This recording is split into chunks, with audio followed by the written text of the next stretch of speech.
What we have here is a 1941 Piper J5. This Piper J5 I've been after forever. So the really big difference between the Piper J5 and the Piper J3 Cub. This is called a Cub Cruiser. It has ostensibly 3 seats, 2 like in a bench in the back, and then the pilot soles from the front. For some purposes, this airplane is a little bit more modern than the Cub. Let's just take a look at the interior. You can see it's kind of rough. It's been exposed to birds and the elements over the years. I have some work cut out for me to get there, but nothing better than a good project, and this is going to be a great project. So the airplane's got nav lights, so that tells you it's got a rudimentary electrical system with a generator and a regulator. So just taking a look here at the condition of the fabric on the top of the wing. So I'm going to have to remove all the fabric to see exactly what's going on inside the wings, but I believe that I'll be making new spars for this. Another view of just the top of the wing. Empennage has got to be removed to get the airplane off the field. Moving around to the front of the plane. Yeah, this has got an 85 horsepower rather than the 65 that the J3 Cub has. And this is actually the worst part of the wing, where most of the covering is removed. Aft spar, the tip is broken off, so I have to use the other one as a pattern for a new spar. There's the aft spar, flight control cables. Looking at the aft part of the right-hand wing, we have a fuel tank, we have fittings, some nasty covering. Looking back at the aft part of the fuselage, we have the ground handle that is welded to the longerons, and it seems to be pretty intact, so I may have some longerons in the airplane. Moving up for another look at the interior. This has got a one-piece door rather than the two-piece door that J3 has. Looking down the tail cone, small baggage compartment there. Instrument panel, small header tank. Stick, fire extinguisher, rudder pedals, brakes, bird's nest, sticks, throttle quadrants. It's all there. I'm both honored and excited to restore this airplane back to its former orange and black glory that it left Lock Haven with in 1941.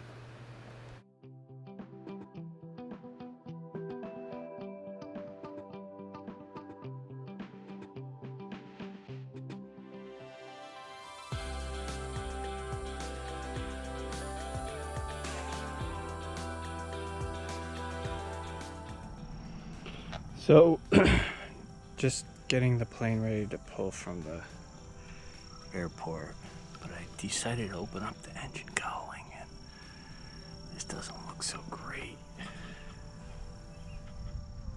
Maybe you agree, maybe you don't agree, but holy cow, look at that.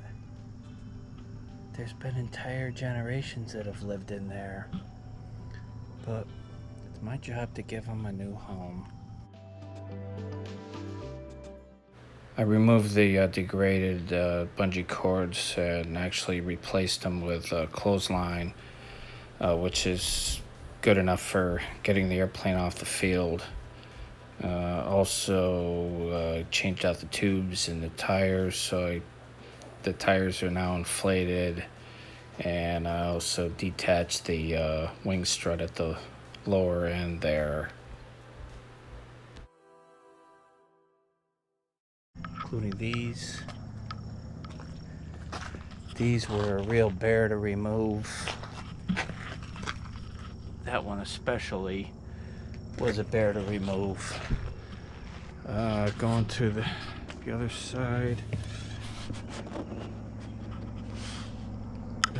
That one's ready to go. All these fittings are loose. Wires disconnected. That guy down there disconnected that.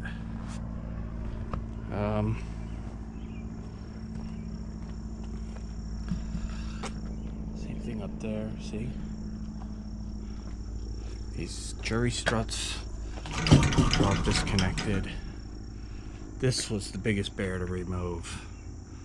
I think there's like a little bit of twist in the strut that gets induced up there, and it really fights every bit of the way. This one came right out. So coming back down, this is also removed. It's just kind of sitting there.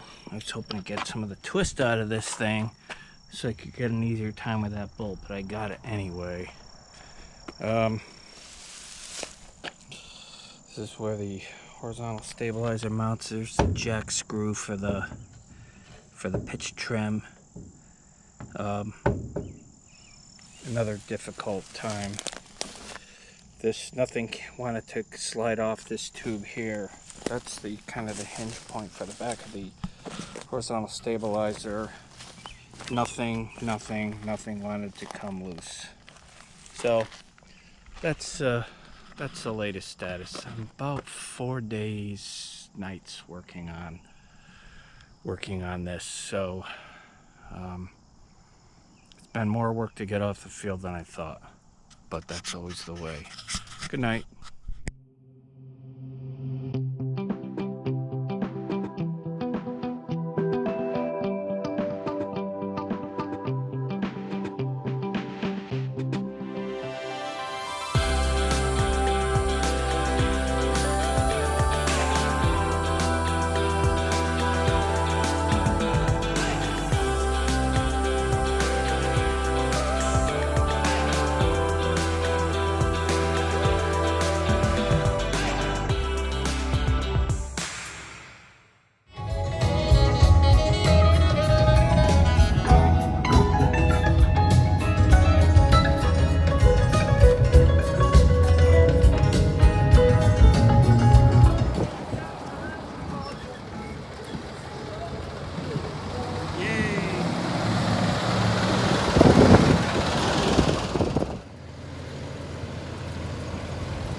Okay, it looks like everything fits.